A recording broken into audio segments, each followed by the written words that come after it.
The Bastard Movie Archives Hangover with Andy and Max. You never asked for it. Well, hey, It's in the darkness. so I'm going to put my name on this thing now. My name's Andy Steinhauer. I'm Max on. Where the fuck am I gonna start this? At the beginning. At the the whole beginning is just a long conversation of filth.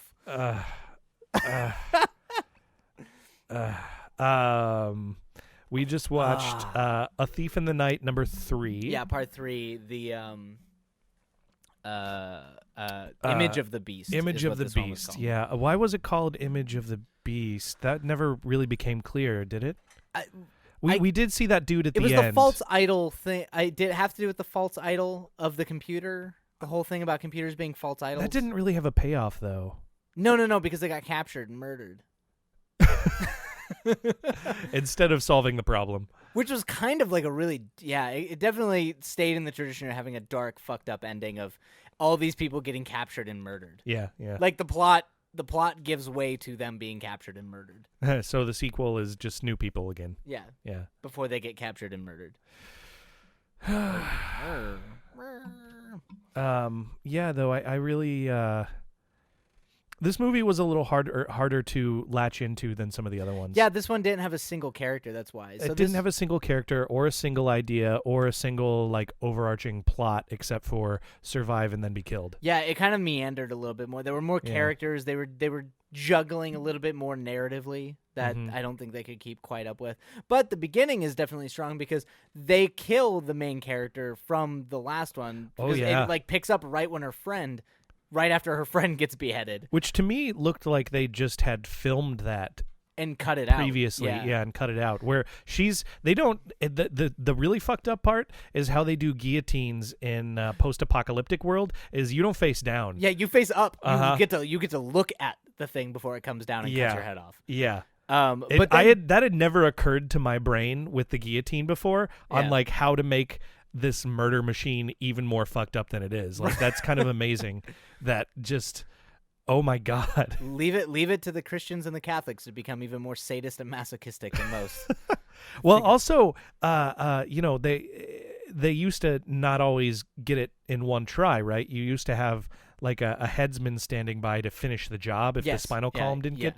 So maybe that almost seems like more probable to me that you would maybe survive longer if it shredded all of the front stuff and then the spinal column is still there. So you're just bobbing head for, I don't know. I should probably not think about that. It's making me stressed out. Because you're going to start choking on your own blood. Right. Because it severs your throat. Yeah, and nobody wants that. Yeah. Nobody wants to choke on the their other side own blood. is just going to hurt really bad when it stops in your spine. You know, Max, I think that's the one thing that we can agree on across the aisle in this political race is nobody wants to choke on their own blood.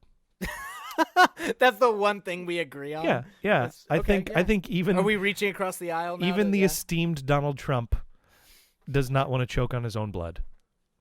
Yeah, but I think he wants poor people to.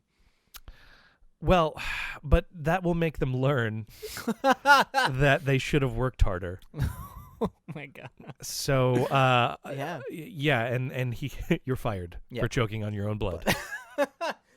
But so let's go back to the way she dies, because the way she dies is real fucked up. So they get her up there, they put her put her down, tie her to the thing, and they're getting ready to like let the blade go, and then the clouds get blotted out and all sorts of crazy things start happening. There's like the clouds get blotted out and then there's an earthquake. And what happens is that they all bail and she starts begging for taking the mark because she's scared to die, but they all leave and the earthquake literally shakes the thing loose, and it's like this. It builds the tension up for like 5 minutes, and she dies anyway. She can't undo the latch that's holding her down, and you think that she's about to have her life saved by this tribulation moment, but no, she can't undo the latch. Yeah, and it just cuts her head off. And you're just like, dude. Especially since she begs to take the mark right before her death. Yeah. That leaves it a little open-ended, so you're like, oh God, did she make it to heaven? Or was she like, did she go through everything, and then at the very last second, it's like, up, can't come in, boom. Yeah, very last second, she's like, bail, and it ended poorly. Yeah. Oh, that's just that was this movie. These movies have moments. They have moments of real surprise, and that's the best part about it.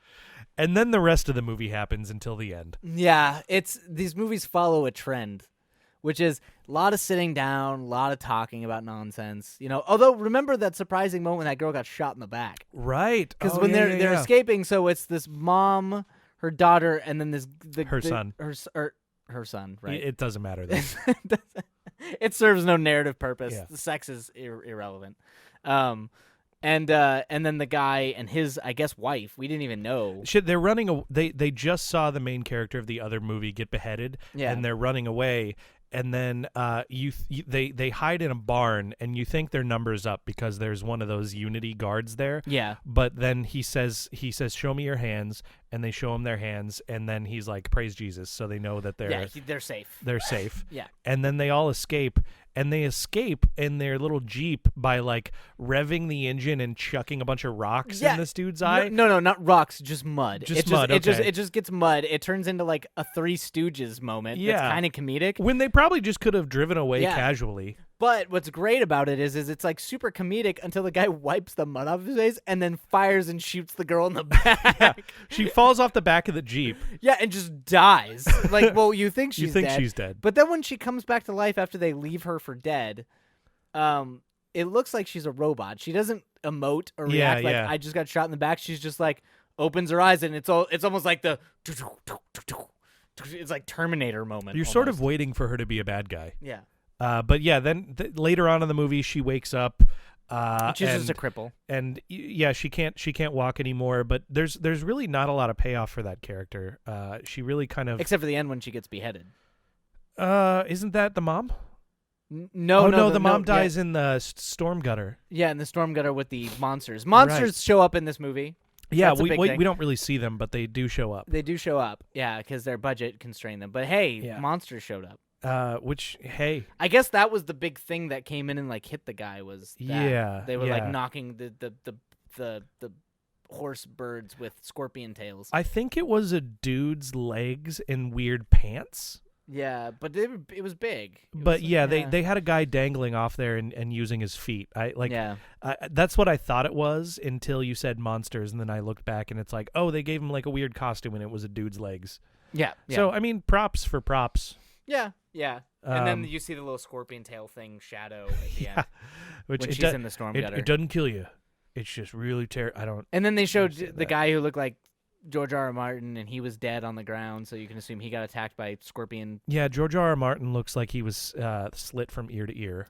And he has an extremely elaborate map of the tribulation. He's really, like, I think a lot of this movie might have been, well, Max thought, and I agree, that a lot of the movie was by theologians. Yes. And then the actors are just of like lectures. Yeah, apologetic lectures by theologians. Yeah. Which is just riveting. That's why in the credits you can always see like research and study by theologian, and it gives you a bunch of professors, like theologian and philosophy professors. Which I think is one of the major flaws of this series is if you're trying to be evangelical and reach people, you have to do that research, and then you have to somehow couch that in actual entertainment. Yeah.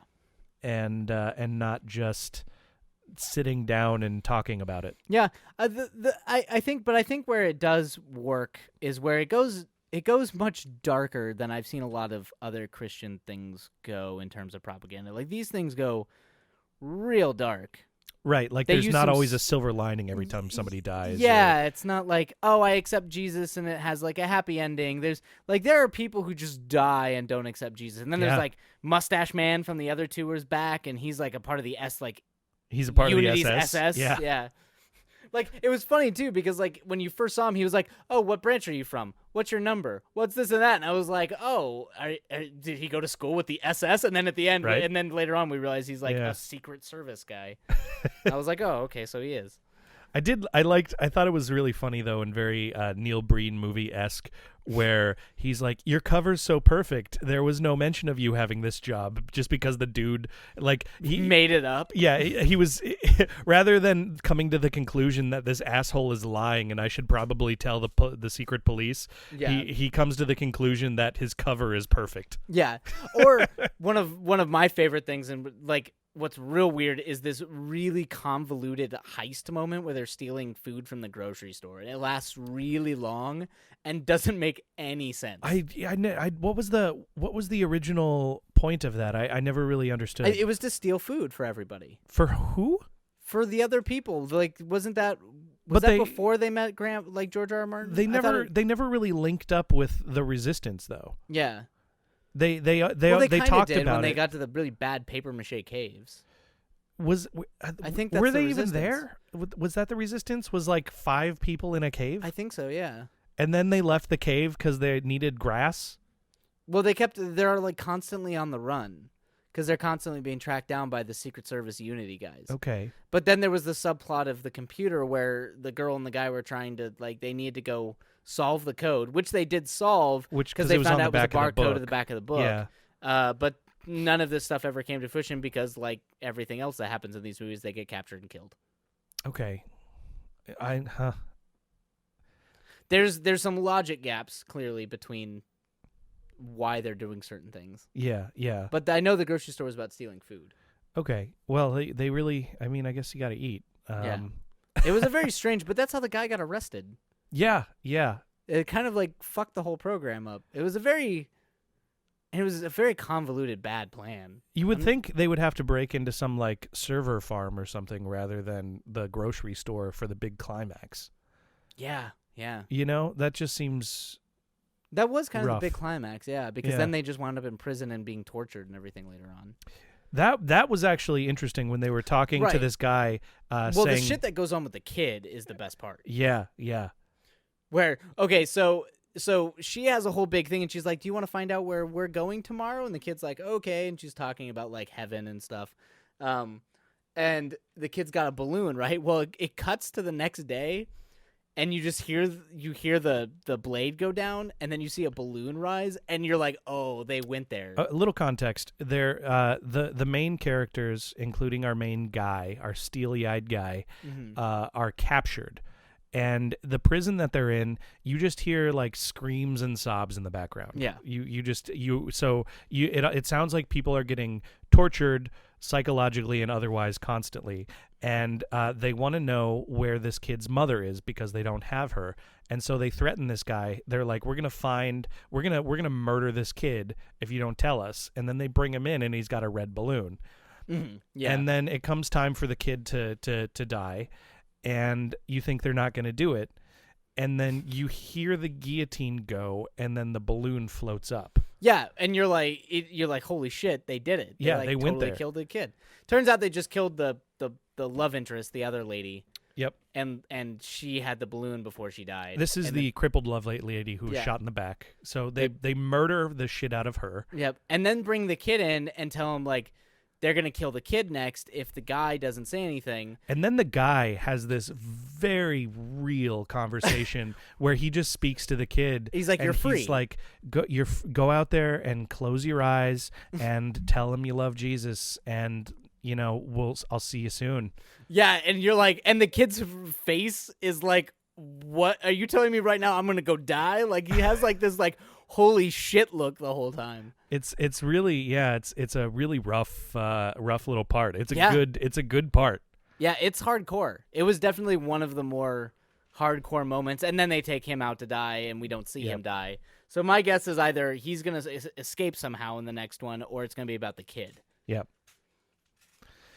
Which is why I would pitch this movie as being like the Christian movie of Mad Max, the first Mad Max. And then Road Warrior is going to be the last movie with the kid, but where he's growing up in full-on apocalypse land. Except for this time, there's just going to be weird horse creatures with wings and scorpion tails. One would hope. That's the only thing the Mad Max world's missing. Is winged creatures and the only thing that tails. this is missing is Furiosa. I can almost guarantee you that in this time period in American cinema, there is no Furiosa There's no anywhere. Such thing. It's just not even a concept. Well, this is around the time of Barbarella. But really, Barbarella, really? Yeah, I mean, she was a sex icon, but she was a warrior. Yeah, but I mean, even Red Sonja was around back then. Though it just doesn't. She was the only woman to go. She could like match Conan. Yeah, but they're still. It's like from the perspective of the male gaze in a really bad way. No, it's just back then no one wore any clothes and they all grease. Okay, well, I guess they did that to men too back They then. did. It's not like Conan had a lot of clothes on. He just had a loincloth. So it's not like back then. It's equal exploitation. Yeah, it's equal. Okay. It's equal exploitation. You just take beautiful bodies and make them mostly naked and grease. Not a lot of that in this movie. That's the only thing these movies are missing is a bunch of greased up sexy men talking about Jesus. Actually, the first movie kind of has that. It does a little bit, yeah. When they're out on the lake in their short shorts. Yep. It's very like 70s-esque like man feel. I just wonder, boat like shorts. You go back to the 70s and you have all these overly confident men with awful mustaches. Yeah, well, because the guy with the crazy mustache from the other two movies, his mustache just gets more insane and ridiculous as we go. Right. He looks like such a porn star to me. Yeah, he does. From that era. And I wonder if was that ever actually sexy to people, that oily haired, big mustached, average looking. Yes. Was it though? Back in the 70s and then the early 80s, absolutely. Okay. Yeah, like big. I mean, that's where handlebar mustaches come from. That's where that shit happened. Okay. That came from that era. I mean, some people find ZZ Top beard sexy, okay? Well, come on. Come like, on. I mean, that's a minority, but yeah, like back then it was probably popular for men to have luscious beards. all right. I don't know, maybe it like tickled when they did stuff. I don't know. You don't know? I don't know. You don't know? You never a little slap and tickle? A little slap and tickle. Little nudge, wink, wink. Cunnilingus aside, I liked this better than the second movie, and not as much as the first movie. The first one still, in terms of just hardcore exploitation, we had the most fun with the first one. We did, sure. yeah. That one was great. And it was also blessedly short. Yeah, it was 50 minutes. Yeah, that's right. Which these ones keep getting longer too. I'm discovering that with this whole bad movie archives venture, about 50 minutes to an hour 10 is the sweet spot for how long enjoyment lasts. Because by the end of because most movies are about an hour and a half. Most of the ones we do are about an hour and a half. But I like how yours. So by the last 20 minto you're like, just let it end. I'm ready to go. You're ready? Yeah, I'm ready to go. I'm ready to go work out. I'm ready to go to a gig at work, and I'm ready to go. You're ready to not be watching the movie anymore. Dear God, yes. I'm ready to go do something else. It was funny watching you have to deal with Lensman though, because that was almost 2 hours. Yeah, Lensman lasted a bit longer for the enjoyment for me. I think that's just because you're looking at art with anime, and I can be distracted by the pretty colors. Yeah, that's true. But yeah, so that was this one. This is part 3. I mean, the narrative, you're not learning anything new. It's the same Bible verses. They're having the same sort of apologetic conversations. Yeah. Creepy girl from last time betrays them again. I mean, real creepy girl, that evil Satan girl. I wonder. I really do wonder, because the quote unquote common knowledge is that there's really not a lot of specifics about the trials and tribulations in the Bible. Yeah, it's usually on ancillary, like, other works. Yeah, and I haven't thumped, as it were, for a very long time, so I wonder how much of this is explicit and how much of it is like related works. Yeah. So if anyone listening out there does thump and has an answer for that, I wonder if anyone who does thump would listen to this. Oh, they'd be tuned out by now. For sure. We probably sound the moment we had George R. R. Martin playing fondly time with little boy, they'd probably pass. They were done with that. For sure. I mean, we are probably anyone who's an evangelical who's listening to this probably thinks we're the biggest heathens, even though that's not precisely true.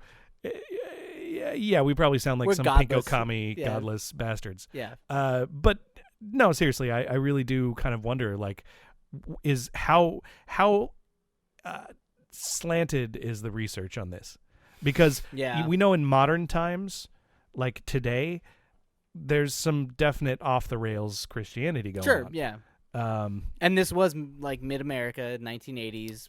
Like where's Garth started? You can kind of see as it starts turning into like the height. We're getting into Regan culture, like when this shit really started to take hold. Right, when they start putting lines right next to Bible verses, pretty much praising capitalism. Yes, where we start getting to like, because in this one there's some major. They talk about Russia invading Israel. Russia's invading Israel. I'm pretty sure that's not in the in the book. And then like the way Unity is set up is essentially like government controls means of production and like definitely very communist points of view towards things. And you can tell like some of like the food lines, they probably were seeing pictures of like Russia when people were waiting in food lines at the grocery store in Russia back in the 80s because of the shortages because of the spending when they were trying to outspend each other.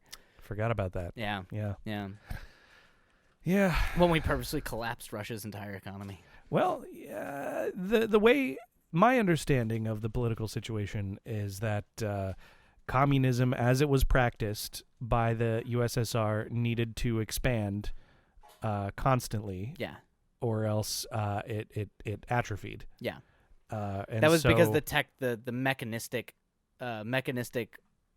type of, or the system they had set up in Russia right after the Cultural Revolution there wasn't working too well because it was very like structured. It was like literally trying to run a society as a machine, like in terms of predictable outcomes. People aren't machines. I had a really interesting anecdote from a boss I worked for once. Actually, he had been stationed in Germany on was it called the demarcation line?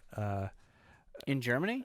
Yeah. Is that what that was? You're talking about. This was back in the 80s when. Yeah, when there was a border. Okay, the Iron Curtain border. Yeah.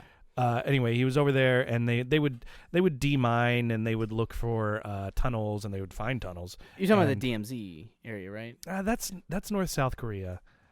That's the one they properly refer to, but they did at that, or maybe it was the DMARC. Well, regardless, they were they would get all these satellite photos or satellite like U2 photos of towns that would have just stacks and stacks and stacks of pig iron. Mm-hmm. And they couldn't figure out why these remote villages would have, 1,200 tons of pig iron just stacked outside of some shipping depot. And then at night, there would be no lights on. Mm-hmm. And they're like, we know this place has power, and they just keep shipping pig iron to it. What's the problem? And then they figured out that throughout that part and much of the USSR, they would pay shipping companies according to weight. Yes. So they would just forge documents to say that they needed pig iron, and nobody would ship light bulbs because light bulbs are too light and they wouldn't get paid enough. Yep. And I thought that was interesting in that not to beat the drum of capitalism, but that form of communism that they are practicing is it was obviously stupid in some ways. It was a way of systematizing industry in terms of like a technological, like a very like mathematic and almost as if an engineer was drawing up plans for. And then you have create oversights like we can't get light bulbs because of this stupid system. Stupid rule, because that's exactly what was going on there, and that's what killed the entire economy essentially. They're doing great now, though. They're doing great. Yeah, as long as you're not gay over there, you're doing great. That's true. As long as you're not pussy rioting over there. That's something we're not seeing a lot of in this. You would think that the gays would be. You'd think there'd be more of them, right? I don't think we're into that era yet. Would they even acknowledge their existence? Yeah, I mean, early 80s, I'd say like Dog Day Afternoon is one of the first mainstream things you ever see about transsexual or gay people. I guess you're right. Yeah. And that's like 78. Were they beating that drum back in the 70s and the 80s? I think they mostly just weren't acknowledging it. Like, of course the fags are bad. Like, it was just taken for granted rather than like a thing that people were having to. So they confront. felt no need politically to include it in their post-apocalyptic dystopia. I would say so. Or counterpoint, maybe they got raptured. Gay people seem very nice a lot of the time. That's a very progressive, anti-progressive look at things. That's interesting. I'm sure the creators of this movie did not have that in mind. You're probably right. Yeah. All the gay people got raptured because God was like, "Oh, you guys are gonna have a bad time." Mm-hmm. Yeah, come on up. Yep. Yeah. Right. Right. Yeah. No. Well. Anyway, is that all we have to talk about with this? I think it is. I think. Yeah. I mean, next time is the final movie, the last movie. We at this point we can now say we've lived through the tribulation period. Sure. In the form of bad movies. It's been a tribulation. It has been a tribulation. I wouldn't I'm mind. sure Andy is going to be looking forward to when we're out of this nightmare hole. I'm so looking forward. I want more. I'm really looking forward to some more like Snake Eater type stuff. Yeah, some 1980s cop movie action going on there. Some real. I'll give you a break after this, and we'll do some fun movies before I Okay. take you down the depraved, nasty shit. like for anyone out there who's seen Tetsuo Iron Man. Nope. About the Japanese guy whose body turns to metal, and when he has sex with his girlfriend with his drill penis. Gee whiz, I can't wait. It's a really weird old. It looks like Pie. It was like made in black and white. It's a weird old like 90s J horror movie. Yeah. Okay. And then there's a Black Devil Doll from Hell. It's one of my favorites from the VHS movie era. In the early 80s, some guy just made it with his friends and family on VHS. So I've got some depraved shit to take you through. But maybe we'll go back to an Ewok movie or a cop movie. Oh. Just for you, Andy. Just for you. I appreciate Ewok and cop movies. We still Especially have one cop more. movies. We still have. Yeah, I mean, there's 2 more Snake Eaters. Sweet. There's 2 more Snake Eaters, Yeah. and then there's The Swordsman, which is another movie with Lamas in it. Or Lamas, or however the fuck you pronounce his last name. Really, I mean, misogyny is so fun in these old movies. It's just so, because that's like a cultural thing that we're obviously not past it, but we're aware of now. Yeah. And it's just because we're going through that in our current time, it's really fun to look back when that was not on anyone's radar. Like the old Bond movies when Sean Connery tells what's her name, he's like man talk and slaps her on the ass and forces her to walk away, like that kind of crap. It's really it's really fun. It's really fun to pat ourselves on the back and think that we're better than those people. Just because we're aware of sexism. Yep. I don't know if that's how we should approach that, but maybe. Sure. It's just feel good fest. It's Max. feel good. It's a feel good fest. Feel good about ourselves. Anyway, that's about good. We'll see you next time, I guess, for the final chapter in the Thief in the Night series. Yeah, stay classy and just sound broken. I love it when I start breaking it. I know you when do. I start breaking Andy, it's the best. That's how it goes. All right. I'm Andy Steinhauer. I'm Max Weiland. And don't go quietly into that good night. Sure. Yeah. All right.